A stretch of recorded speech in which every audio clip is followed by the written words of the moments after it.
This episode left me emotional with a headache.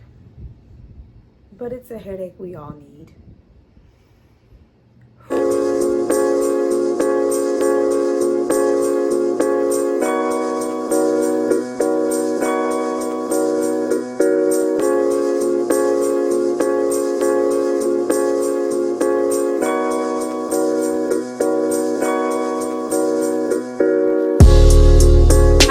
Welcome back to my channel. It's Tyra here with another struggle review. I felt a certain way, my normal self, before I watched this episode and then afterwards. Now, it's so heavy. I was, of course, familiar with the Tulsa, Oklahoma massacre beforehand. But just to see it on display here, very emotional episode. The 1921 Tulsa, Oklahoma massacre refers to a town which was considered Black Wall Street at the time, the Greenwood district, that was filled with all Black professionals, all Black residents, Black homes owned, Black doctors, Black, grocery store owners, all Black everything. And it was just a place of, upward mobility and something to look forward to as where we could start and what we could all eventually become. Everything all Black owned, very self-sufficient community. On the day of a school dance, I believe it was the day before, or I don't know if it was before or on Memorial Day, a Black man was accused of assaulting a white woman in an elevator and was, arrested and lynched. And the town, they got their weapons, of course. White men got their weapons, and it was just, a sense of, we're just defending our community. Nothing to bring harm to. They were told to, disband, and that this man was fine, even though he had been murdered. And, white man proceeded to take their weapons that they were armed with, for protection. Not to use them right at that moment, but just to have. And it escalated from there. Something that I'm sure was brewing way prior to this man assaulting this white woman. It was something that they didn't want to see at the time, that they weren't ready to see at the time, that some still aren't ready to see now. An all Black owned, upward mobility, beautiful. We're going to get into how beautiful Tulsa, Oklahoma looked. I didn't expect to be so emotional after this episode, so y'all just bear with me. Before we get started, I'm going to need you guys to drop down and, of course, like this video. And I'm going to need you guys to go and subscribe. I'm going to give you a moment to do that. And then we're going to come back and we're going to heal together because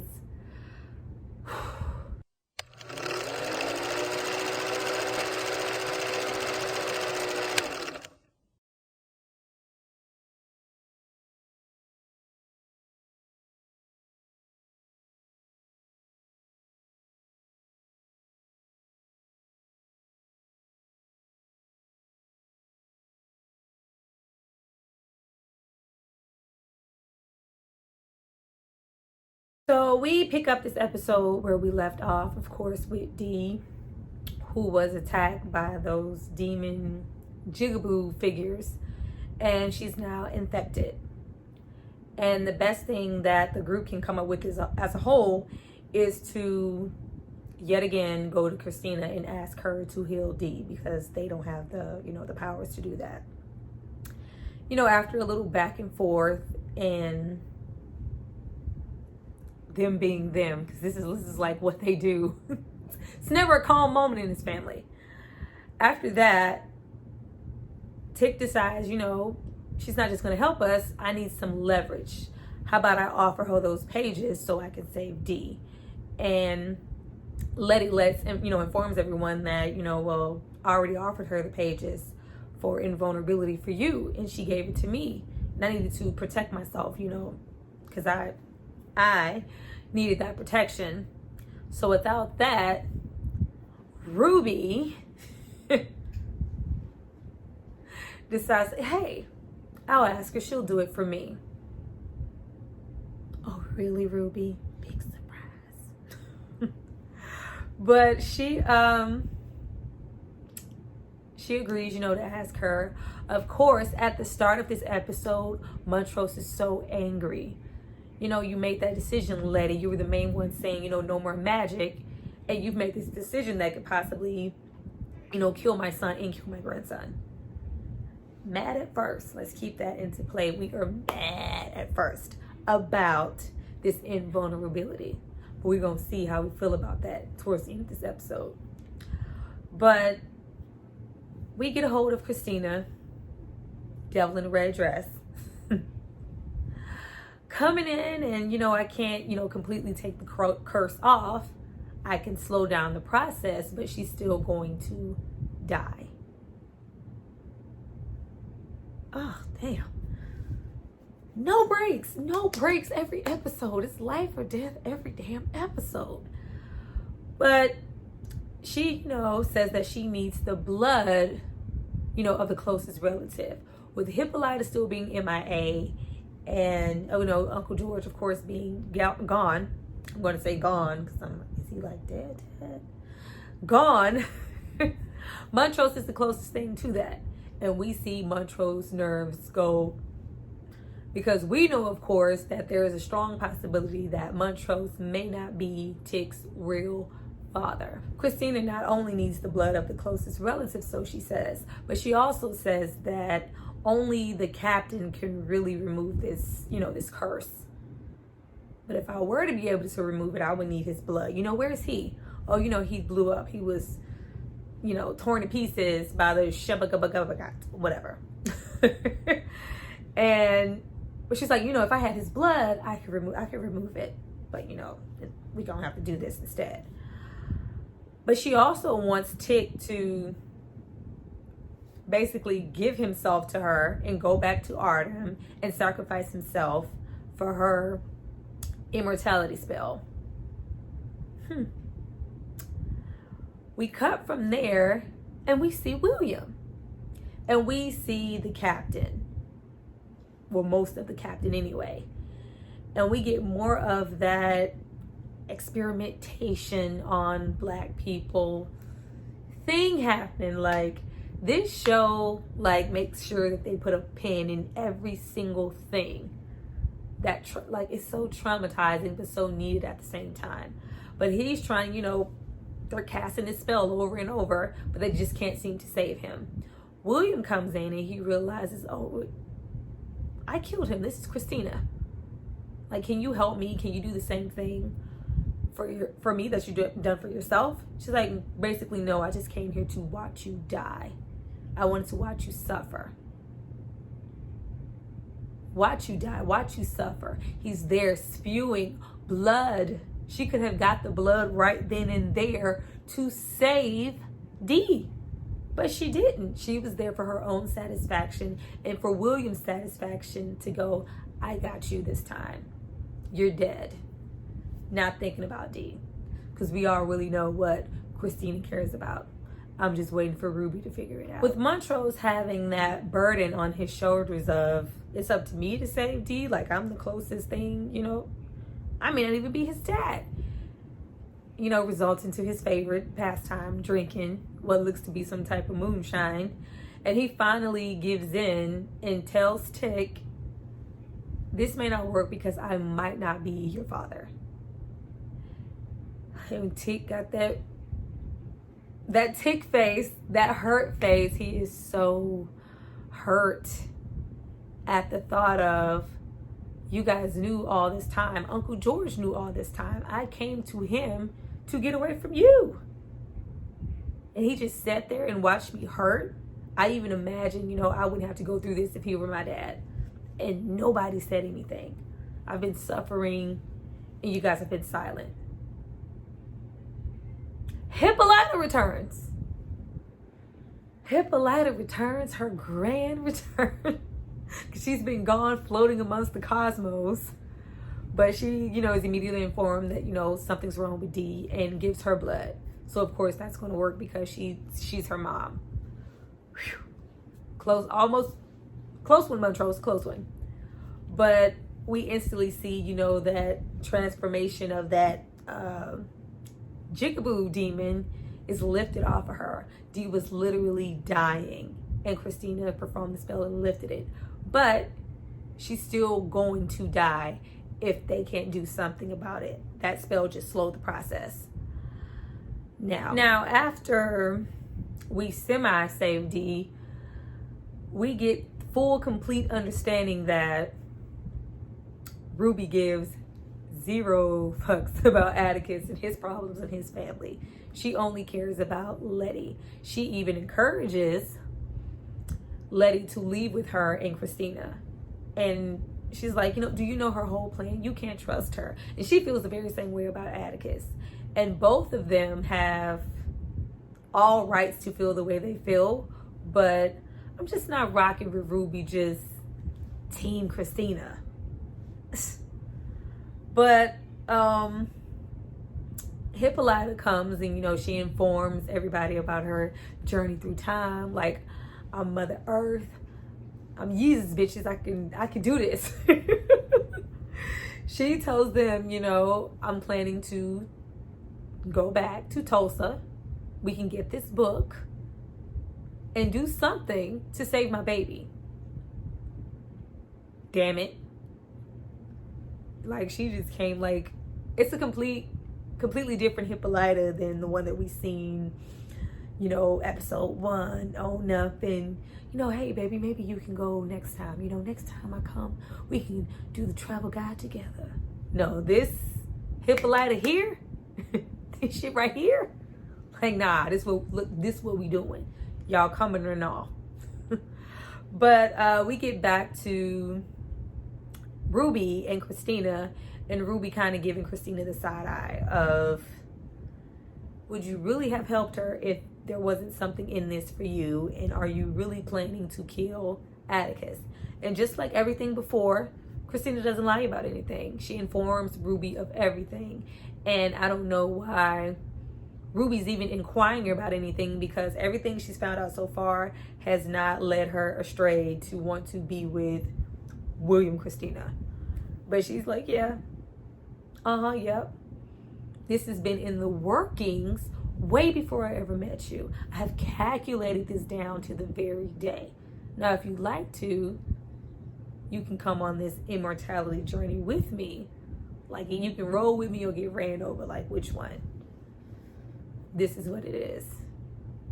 And not only is Ruby for it, Ruby's like, well, now that I know where, you got this body from and how this process works, I always wanted to be a redhead. Like, Ruby is down.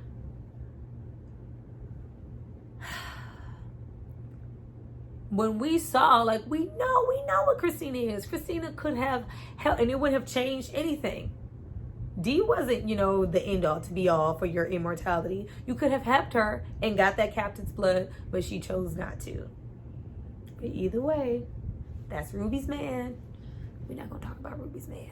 Now, ever since there was even a mention of possibly going back to Tulsa, we have seen Montrose be on edge. More so than Montrose normally is. Montrose looks stressed. Montrose looks tired. Montrose looks worried. But they get back to Kentucky to, fix the time machine. Hippolyta and all her brilliance. But in the process of that, Montrose is having, a flashback. Now, beforehand, I thought he was, having a memory of himself and Tick. But of course, it turned out to be something else.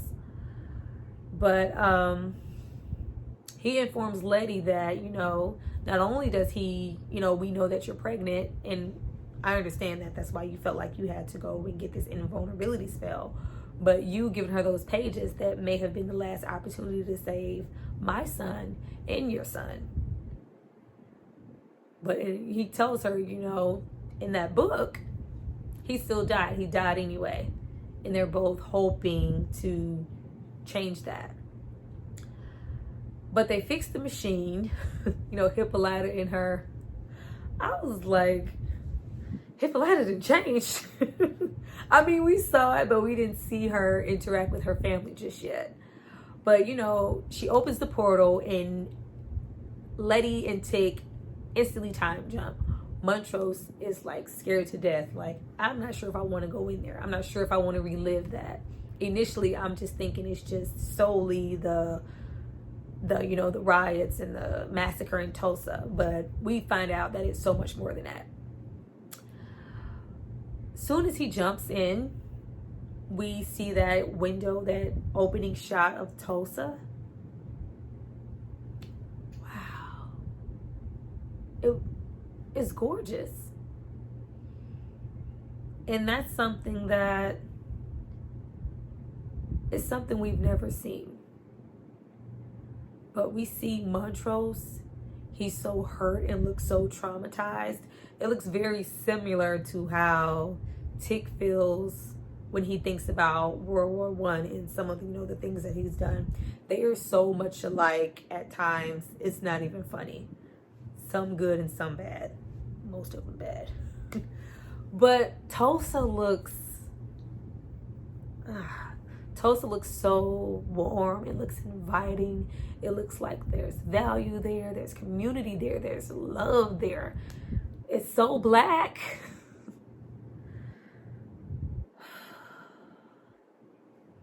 Y'all, this episode, like, I like sucked it up because I was like, don't cry. Tyra, don't cry. It was so hard not to cry. It was so hard. Now, the objective is to get that book of names, you know, in the midst of this massacre, but not change anything. Not to, you know, get that book, but don't do too much. Because if you change something that could affect what happens to us all in the future. But as soon as they get there, you know, to blend in, they change their clothes.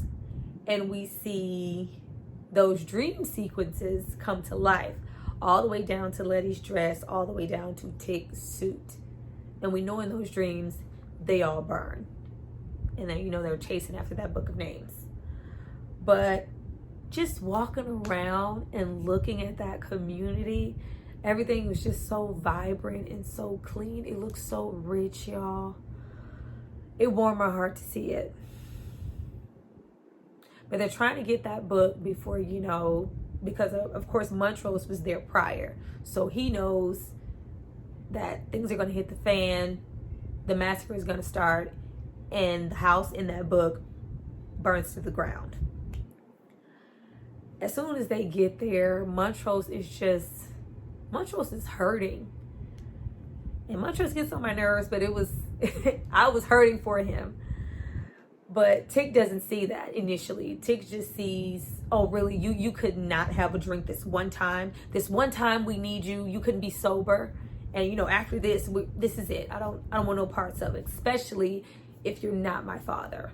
Why am I dealing with you? But as soon as they try to approach the house to get the book, you see this boy getting beaten outside with a switch by his father. It's very harsh.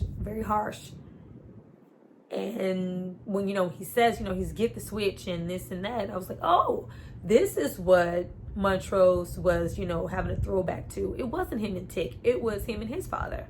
Now, we know via George that he did have, you know, a traumatizing childhood as far as his father is concerned. And the way he was taught fatherhood and discipline was at the hands of his own dad, which he, of course, inflicted on Tick. But to see it brought us into Montrose, made us identify with Montrose, and it made Tick identify with Montrose too. It made Letty identify with Montrose. And we see how it affected him, because he's like, you know, I deserve that. I shouldn't have been, you know, doing what I was doing. And it still affects him now as an adult. And we find out that he was, you know, playing with George's corsage for the dance. You know, he had it in his ear. And we saw those signs of the femininity that Montrose may have been showing as a young boy, of him being gay. His dad saw that and saw that he was different and tried to beat it out of him.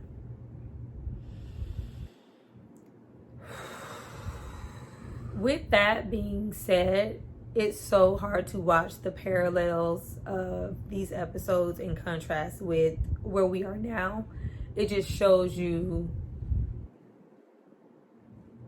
that we haven't came so far from what we were 1950s. Like, you trying to defeminize your son because you see some traits that may not be masculine, and I'm going to beat it out of you. My son isn't going to be that. The racism, the bigotry, the police. It's all too much. But we see a young George and Dora. We see their throuple firsthand, and even from childhood. It's like, well, what are you doing? Why aren't you protecting him? So she has that love for Montrose and also for George. And, they find out, no need for the corsage anyway. The dance is canceled. Young George was handsome, wasn't he? But Montrose, of course, has ran off at this point, and they, separate to go and find George after they find out, something is happening. There are gunshots. Something is going on, in town. Of course, they want to get in the house to get the book. They're about to split up and look back. Where the hell is Montrose? Now they're thinking, from how Montrose was feeling about him being there instead of Uncle George, that he's going to try to save Uncle George and maybe interfere, and somehow that could help him to not get shot in Autumn. Because I was like, if he does go and try to save Uncle George, how is that going to affect Autumn? Because he doesn't get shot here, he gets shot in Autumn. But okay.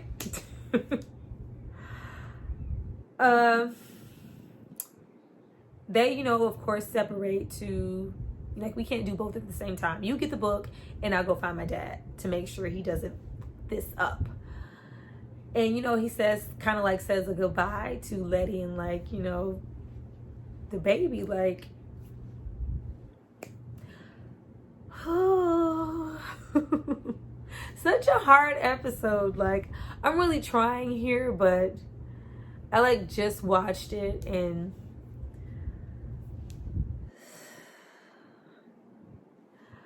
but as soon as they separate, we see Montrose in the process of, about to, burn a car, and presumably this is the car that chased down him and Uncle George, as far as we're supposed to know. Letty, as soon as he touches down, she is attacked. And we see that mob, those infamous people who were a part of that mob that participated in that massacre, who were all too happy to do so. They were so happy to catch it, Nick. So happy. I was so mad. But of course, she remembers oh my God, I'm invulnerable. But in the process, we see these black men come out to protect Letty, come out to protect this black woman. And, pull her into the house, even though, of course, George and Montrose's dad is real hasty. Tell us what you know. Man, this history of violence is real in this episode. But, Letty is trying, to be kind of subdued, not give away too much, not say too much. But while she's doing this, Grandma's checking out them shoes. Girl, they don't sell them here. Letty is trying not to give away too much because she doesn't want to change the future. But she does tell them, that a mob is approaching in the family, along with Montrose's family prepares, to defend themselves. Now, across town, where we initially thought, well, Atticus did, because I was like, it doesn't make sense. Thought that he was going to save Uncle George. Montrose goes to save his first love. So we see all the way down from as young as he was, Montrose always knew what he was. It has been hiding it for so long and has hardened himself to just not be that. Because I was beaten to know that I couldn't be. So he's, in the middle of town to tell Thomas, I can't be with you anymore. You're a F word and I'm not. And it hurt him so much to see that, like, everybody has their little episode. I'm like, is this Montrose episode? Because maybe they about to take Montrose out. Like, they're going through all this trouble to make us sympathize and identify with Montrose, when before Montrose might as well have been a hitchman for Christina. It's alarming. They about to take him out, y'all. He's so hurt and wants to save Thomas, to save that part of himself that he hardened to just not be that thing and just to only be Tick's father. And Tick is, of course, alarmed. Like, I can't let you do that. That might change something. And Montrose's like, no, he's not that significant. And it wouldn't change anything. Because I went out of my way not to be that. To be a father. Because real men are fathers. So if I could be your father, good or bad, that made me a real man. It made me not the feminine, out and open gay man that I really wanted to be, all the way from my teen years. Then we see Thomas get blatantly shot in the face, and all the matter blows on a young Montrose. And Montrose, like, almost breaks down, like, and I almost broke down with him. And we see Atticus, sympathize with what his father is going through and feel for him. Like, he's identifying with him just as Montrose, that young kid who was abused by his dad and who was, keeping who he really was a secret. Not as Montrose, the dad who beat him and put him through, all the childhood trauma that he also suffered. But upon, realizing, hey, something is going on. This is when George arrives and saves me. And then the guy, our Jackie Robinson with our bat, comes to save us in general. And they realize, something has went astray. And that Tick is the Jackie Robinson. We see, the bat in the alleyway. Tick is the savior. And I feel like episode 10, Tick is most definitely going to be the savior in general. Now, back across town, Letty is vigorously searching for this book of names. She's trying, her best to be inconspicuous and also trying not to go against her better judgment to save this family that she knows is about to get burned alive. She's, searching this room, searching for these names, and, Grandma rolls up like, all right, chitty chitty bang bang, what are you doing? Why are you here? Who are you?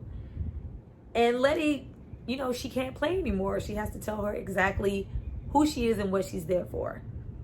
But Grandma believes her because she brings up, a family birthmark.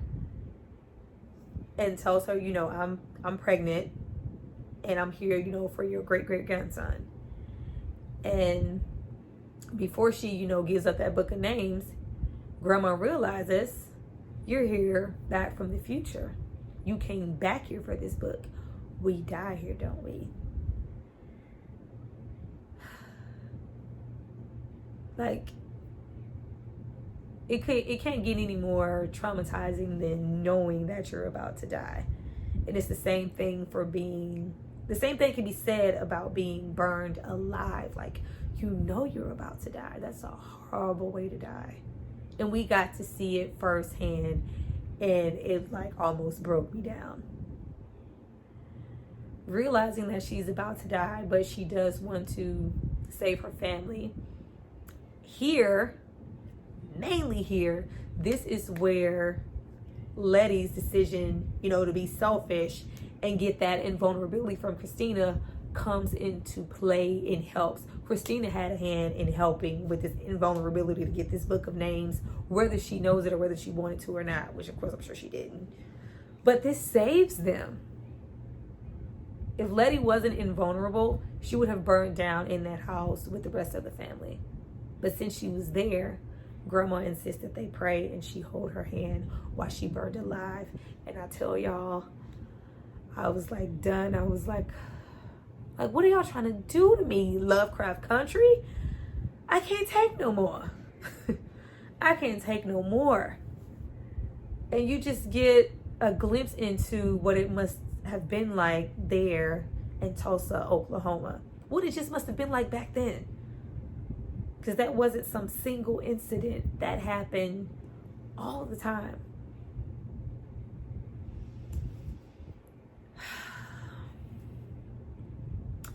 Tick becomes that savior, that grand Jackie Robinson in the story, that grand bam, that first episode, when they were he was trying to, destroy that alien, that Jackie Robinson, got up, boom, I got you, kid. He was there, I got you, kid.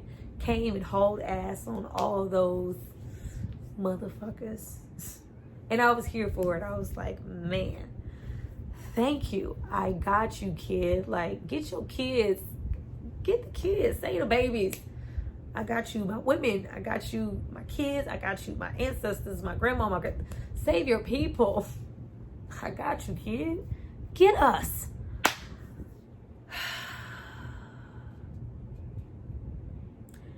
Letty gets that full Tulsa experience, whether she wanted to or not.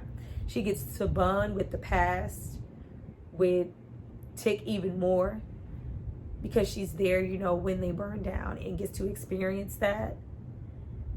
And she gets to experience what all the residents, most of the residents of Tulsa had to suffer through, being attacked, and something that they built up. We get to see that town that was so vibrant when they arrived. We get to see everything just burn down and go down up in flames, and it just looked like a scene out of a war. It looked so terrible. And they were all too happy to tear it down. They were so happy to tear it down. And we get this song playing throughout the scenes. I'm not sure what it's called, but the woman is saying, "Where is your fire?" And I don't know who does the music for this show, but every episode, whether it's the music or the monologues being spoken or the show, it matches so perfectly and pulls you in. I was in there, I was in that fire, I was with Letty and with that grandma and welling up all at the same time. Tick and Montrose get back to the portal, and Montrose is just in a daze, like just watching the flame. Once they get back to the portal, Tick jumps through because he realizes that it's about to close, and he's trying to push Hippolyta, like, no, we can't close it, we don't have the book yet, and Letty is still there, I need you to push. Hippolyta is basically like convulsing, like having a seizure, like she's foaming at the mouth, that she's trying so hard to keep this portal open. And at this point, Montrose breaks that fourth wall and talks to us from that same window that we saw when he first got there, and we seen that vibrant, rich town of Black people, and we saw it burning in just flames and death. Montrose takes that moment to talk to us about things he saw when he was there, and the doctors who were there, and the people who were there, the community that was there, who were all blown away, shot in the face. And for what? For what? But as he's talking, we once again see that invulnerability come into play. Letty is literally walking through those flames. And I was here for it. I was here for the shot, but I was like, damn, Letty, can you pick up the pace? Because the portal's about to close. I was like, hit that track. Like, the portal's about to close. Like, with all the twists and turns here, I was like, Lord, we don't need Letty and Montrose left in 1921 in the middle of the Tulsa Massacre. Like, let's get to the portal, Letty. But she gets there and they jump through. But as, you know, she's trying so hard. And the scene was beautiful of her, you know, walking through those flames. But I was like, let's make it. But, you know, once they jump through and, you know, we see Hippolyta, she's convulsed so much that her hair has turned blue. And she looks very reminiscent of, you know, that Blue Hydrangea comic that Dee, you know, writes for the travel guide. And it looks like, you know, she's coming full circle into who she's meant to be. That, you know, Superwoman from Dee's comic. And we, you know, we are left off with the opera version of Where Is Your Fire, which was so beautiful. I'm going to look it up. And that's our episode, guys. Like, my head, like my temple is pounding right here. There is like a sense of pride here, a sense of hurt, just emotion for, you know, what happened in the past and, you know, where we are now as a people. This was a hard episode. This was a needed episode, but it was emotional. Thank you guys for, you know, joining me for this episode. I hope you guys like this review. If you did, comment below. If I missed anything, comment below. If you love this episode and like this review as much as I did, like this. And I see you guys for episode 10